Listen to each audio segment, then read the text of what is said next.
اب میزباں بنے منتظر بیٹھے ہیں ان پرندوں کے لوٹنے کی انتظار میں جو ہمارے گھر کبھی مہمان نہیں تھی، وہ گھر کا حصہ تھی، جو آج ہماری نظموں اور افسانوں میں شامل ہوئی ہیں۔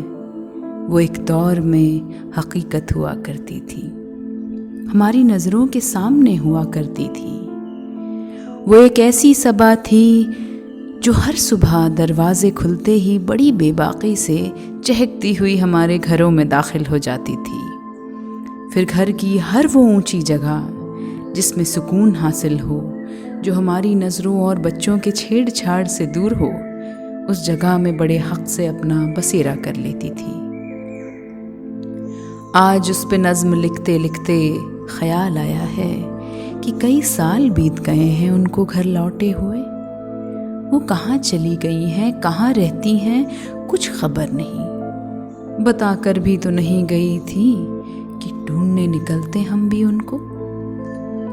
کیا ہم سے روٹھ کر گئی ہیں کہ ہمیں یاد ہے وہ دن جب وہ تنکے جما کر ہمارے لیونگ روم کے فانوس میں گھونسلے بنایا کرتی تھی۔ ہر روز امی جان کو فانوس سے کمتی ہوئی روشنی پریشان کرتی تو ہمارے لیونگ روم سے بڑی بے آبرو ہو کر نکالی جاتی تھی۔ پھر بھی وہ ہار نہیں مانتی۔ جتنی دفعہ اکٹھے کیے ہوئے تنکوں کو امی کوڑا سمجھ کر باہر پھینک دیا کرتی، اتنی دفعہ وہ ان کوڑوں کے تنکوں سے ہی اپنا محل تعمیر کر لیتی۔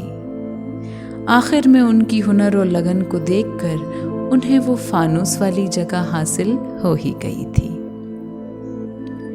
لیکن پھر کئی موسم بیت گئے اور بیتتے ہوئے موسم کے ساتھ ہم نے اپنے گھروں کو مضبوط اور محفوظ کرنا شروع کیا۔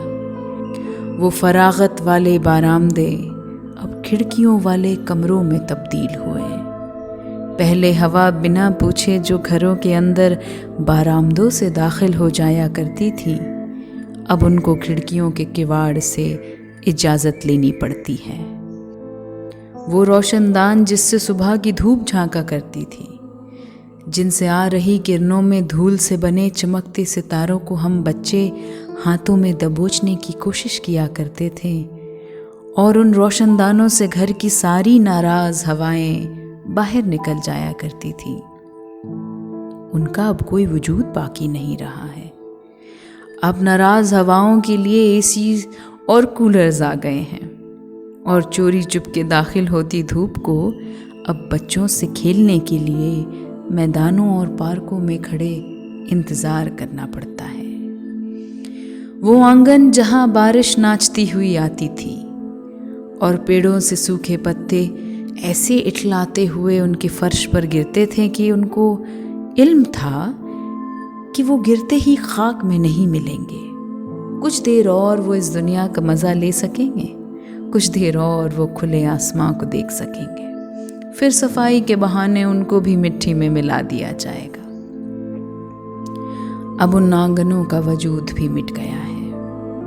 اب بارش اور پتوں کو تو اجازت ہی نہیں ہے، یہاں تک کہ وہاں سے اب آسماں کا ایک ٹکڑا بھی نصیب نہیں ہے۔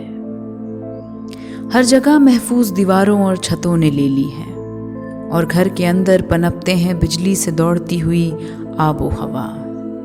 جو بجلی ایک دفعہ چلی جائے تو پھر وہی دیواریں کاٹنے کو دوڑتی ہیں گھر کے باشندوں کو۔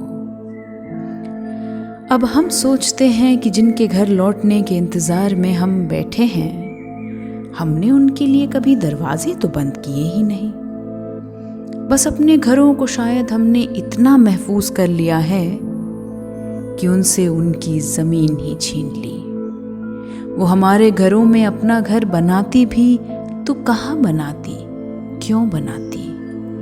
ہم نے حفاظت کے آرزو میں ہوا، پانی، دھوپ سب سے کنارہ کر لیا ہے۔ اب تو لیونگ روم کے فانوس تک پہنچنے میں بھی ان کو سینکڑوں دہلیزوں کو پار کرنا پڑتا۔ پھر یہ بھی سننے میں آتا ہے کہ جب سے ہم نے بڑی بڑی ستونوں والے موبائل ٹاورز لگائے ہیں، جب سے وہ خط لکھنے کا دور ختم ہو کر بس ایک کلک پر ہم نے گفتگو کی ابتدا کی ہے،